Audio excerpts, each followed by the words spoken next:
Halo, berjumpa lagi di dunia novel. Kali ini kita akan melanjutkan volume 10 dari Martial God Asura. Selamat mendengarkan. Bab 5683. Meskipun ada permusuhan, kita harus mencapai puncak. Biarkan dia masuk. Saya tidak percaya dia bisa terus mendaki ke puncak. Tapi saat ini, suara Jie Feng terdengar. Melihat ini, orang itu pun langsung mundur. Chou Feng langsung masuk. Saat ini, lebih dari 1.000 orang berkumpul di menara gravitasi bintang 7. Dan inilah peluang besar. Itu adalah seorang lelaki tua kurus dengan mata hijau. Nama orang ini adalah Ling Mouzi, dan dia adalah salah satu tetua tingkat suci dari Istana Suci 7 Alam. Kecuali Ling Mouzi, Ling Changhai dan beberapa lelaki tua lainnya, hampir semua orang menunjukkan sedikit kepanikan. Mereka semua berharap Chu Feng akan gagal, tapi memikirkan keadaan Chu Feng sebelumnya, mereka benar-benar tidak tahu. Sesaat kemudian, menara gravitasi bergetar sedikit, lalu cahaya dari puncak menara naik ke langit dan menembus awan. Brengsek! Melihat pemandangan ini, banyak generasi muda yang mengertakkan gigi dengan marah bahkan mengumpat. Chou Feng akhirnya memecahkan rekor yang dibuat oleh Ling Xiao. Hal ini membuat mereka kehilangan muka, generasi tua baik-baik saja, tapi generasi muda adalah yang paling kentara. Ketika Chu Feng keluar dari menara gravitasi ke-6, dia melihat mata semua orang yang penuh kebencian dan menyadari bahwa ada sesuatu yang tidak beres. Tapi Chu Feng tahu bahwa sesepuh yang memintanya untuk terus mendaki tidak bermaksud baik, tapi dia tetap berterima kasih padanya. Itu karena ketika Chu Feng naik ke puncak menara gravitasi pertama, dia sudah merasakannya. Menara gravitasi bintang 7 ini dibangun berdasarkan harta karun. Meski ketujuh menara tersebut berdiri di arah yang berbeda, nyatanya jauh di dasar menara, semuanya berdiri di atas harta karun. Harta karun ini mengandung banyak kekuatan. Jika ketujuh menara gravitasi bisa didaki ke puncak, kekuatan harta karun itu akan terpicu. Itu adalah semacam formasi pelindung yang sangat kuat. Saya khawatir bahkan naga puncak yang sebenarnya tidak dapat melukai dirinya sendiri. Meskipun demikian, formasi pelindung ini memiliki batasan penggunaan dan hanya dapat dipicu dalam lingkup Istana Suci 7 Alam. Namun jika formasi ini bisa didapatkan, itu akan menjadi jaminan bagi Chu Feng. Chou Feng tidak berniat tinggal di Istana Suci 7 Alam untuk waktu yang lama. Jika bukan karena menyelamatkan Egi, dia tidak akan berpartisipasi dalam uji coba untuk memasuki rumah. Jadi setelah mendapatkan harta suci, Chu Feng pergi. Tapi dia takut dengan Istana Suci 7 Alam dan tidak membiarkannya pergi.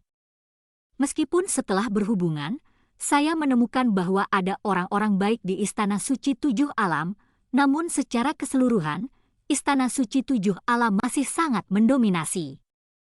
Jika masalahnya benar-benar mencapai titik yang tidak menyenangkan, dengan gaya Istana Suci 7 Alam, Chu Feng mungkin langsung dilenyapkan.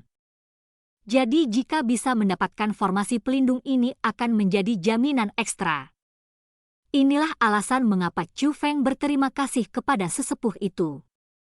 Persetujuannya memberi Chu Feng kesempatan untuk mendapatkan formasi pelindung ini. Oleh karena itu, Chu Feng tidak peduli apakah orang-orang ini bahagia saat ini. Selama mereka menyerah, Chu Feng akan terus mendaki. Chu Feng, jangan lanjutkan. Namun, saat Chu Feng berjalan ke pintu menara gravitasi ke-7, transmisi rahasia Lingxi juga masuk ke telinga Chu Feng. Dia sebenarnya mencoba membujuk Chu Feng. Tapi Chu Feng mengabaikannya dan melangkah ke dalamnya. Tak lama kemudian, menara gravitasi ke-7 pun melesat ke langit dengan seberkas cahaya. Terlebih lagi, pada saat cahaya menara gravitasi ke-7 mencapai langit, 7 pilar cahaya bertemu di kehampaan untuk membentuk susunan bintang. Pemandangan spektakuler itu beberapa kali lebih baik dari sebelumnya. Belum lagi orang-orang di Istana Suci Tujuh Alam, bahkan Master Sekte Changqiong, yang merupakan pengamat, memandang ke arah Master Istana Suci Tujuh Alam, mungkinkah belum ada seorang pun yang mampu mendaki 7 puncak sebelum ini. Junior ini adalah yang pertama, kata penguasa Istana Suci Tujuh Alam. Apakah bakat Chu Feng begitu kuat? Penguasa Istana Suci Tujuh Alam benar-benar orang yang bijaksana. Selamat, Anda telah mendapatkan orang yang begitu berbakat. Pemimpin Sekte Abadi Changqiong buru-buru memberi selamat padanya. Awalnya, dia hanya merasa bahwa Chu Feng memiliki beberapa bakat, namun kini dia merasa bahwa bakat Chu Feng layak disebut jenius. Bahkan di dunia seni bela diri yang luas, dia bisa menduduki peringkat pertama. Lihat saja bakatnya, itu memang bakat. Mengekspresikan rasa terima kasihnya kepada guru Sekte Changqiong, penguasa Istana Suci Tujuh Alam berkata dengan tenang, kami di Istana Suci Tujuh Alam tidak kekurangan orang jenius. Tapi merupakan suatu kehormatan baginya untuk digunakan oleh Istana Suci Alam ketujuh milikku. Ini wajar, Master Sekte Changqiong tersenyum. Segera, susunan bintang jatuh dari langit dan jatuh ke menara ketujuh. Formasi bintang jatuh ke tubuh Chu Feng. Chu Feng, yang berada di menara tubuh, menggerakkan pikirannya, dan kekuatan susunan bintang dilepaskan, mengelilinginya. Ini adalah formasi pelindung, dan memang sangat kuat. Tentu saja. Melihat kekuatan formasi bintang ini, Chu Feng merasa bahwa meskipun dia menyinggung orang-orang itu sepadan. Ketika dia mendapatkan apa yang diinginkannya, Chu Feng keluar tanpa penundaan. Namun saat ini, Chu Feng juga sengaja menunjukkan kelemahannya, ia berpura-pura lemah. Di masa lalu, ketika Chu Feng mencapai prestasi seperti itu, banyak orang akan datang untuk memberi selamat padanya. Namun saat ini, tidak ada yang datang untuk memberi selamat padanya. Bahkan dalam setahun terakhir, Ling Yunhao dan yang lainnya hanya melihat Chu Feng dari kejauhan dan tidak melangkah maju. Bahkan beberapa orang yang pernah makan malam bersama sebelumnya tidak berani menatap Chu Feng. Dengan tatapan itu, dia hanya ingin berpura-pura tidak mengenal Chu Feng dan berharap bisa mengesampingkan hubungannya dengan Chu Feng. Saya mendengar bahwa menara gravitasi bintang 7 ini telah didebuk dan kekuatannya telah dikurangi. Tampaknya itu benar. Tiba-tiba seorang pria berambut merah berkata, dia bukan junior, tapi dia juga bukan penatua, karena usianya sekitar 500 tahun. Dalam Istana Suci Tujuh Alam, dia dianggap junior. Jadi meski usianya ratusan tahun, ia sama sekali tidak terlihat dewasa, malah terkesan sembrono, misalnya yang diucapkannya saat ini jelas-jelas tidak masuk akal. Begitukah? Tidak heran. Namun, setelah kata-kata tidak masuk akalnya diucapkan, tidak hanya tidak ada yang membantahnya, tetapi beberapa orang langsung menggemakannya. Dan semakin banyak orang yang setuju. Jelas mereka tahu bahwa ini adalah rekayasa, dan menara gravitasi bintang 7 belum disesuaikan. Karena keadaan Jiu Feng adalah penjelasan terbaik.